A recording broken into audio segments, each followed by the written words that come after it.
Assalamu alaikum wa rahmatullahi ta'ala wa barakatuh, talamidi al-Aïza. Je vais vous présenter une série d'exercices concernant le chapitre l'eau dans notre environnement. Exercice 1. Compléter les phrases. Compléter les phrases en utilisant les mots planète bleue, se solidifier, cycle de l'eau, s'évapore. A. Si la Terre était trop près du Soleil, l'eau des mers. Si la Terre était trop loin du Soleil, l'eau des mers. Si l'eau circule en permanence entre la Terre, la mer et le ciel, ce phénomène s'appelle D. La planète Terre s'appelle aussi car l'eau couvre 70% de sa surface. Deuxième exercice, répondez par vrai ou faux. L'eau douce est plus abondante que l'eau salée sur la Terre. Le sulfate de cuivre anhydre est une poudre bleue.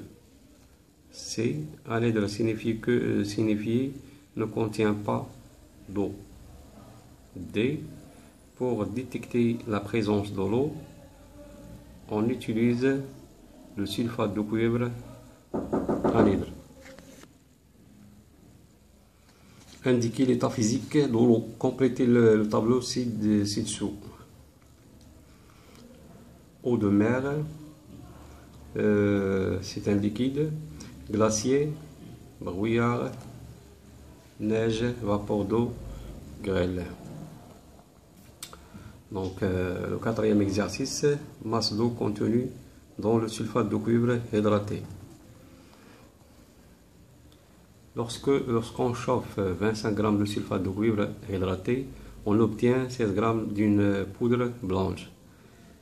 Quel est le nom de la substance qui constitue cette poudre blanche? Deuxièmement, pourquoi ne peut-on pas conserver cette poudre blanche en la laissant à l'air libre? Troisièmement, calculer la masse d'eau contenue dans l'échantillon de sulfate de cuivre utilisé. Quatrièmement, en déduire la teneur en eau du sulfate de cuivre hydraté. Exercice 5. Utilisation de l'eau dans l'industrie. On donne ci-dessous le volume d'eau nécessaire à la fabrication d'1 kg de chacun des trois produits suivants: le sucre, le papier et l'aluminium. 1 kg de sucre consomme 80 litres. 1 kg de papier consomme 10 litres. 1 kg d'aluminium consomme 1250 litres.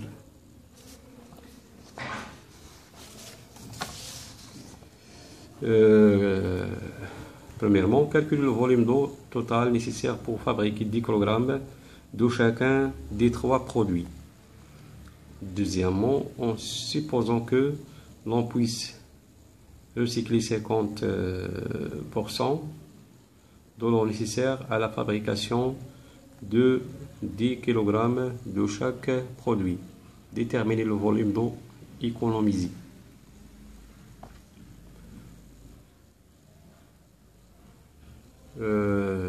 Sixième exercice, comment détecter la présence d'eau dans des liquides?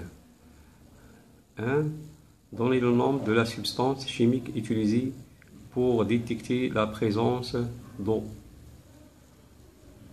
Deuxièmement, on utilise cette substance pour mettre en évidence la présence ou l'absence d'eau dans des liquides ci-dessous. Voilà les liquides: huile, lait, détacheur, alcool, jus d'orange. Quels sont les liquides qui contiennent de l'eau et ceux qui n'en contiennent pas? Justifiez la réponse. Et voilà la fin de cette série.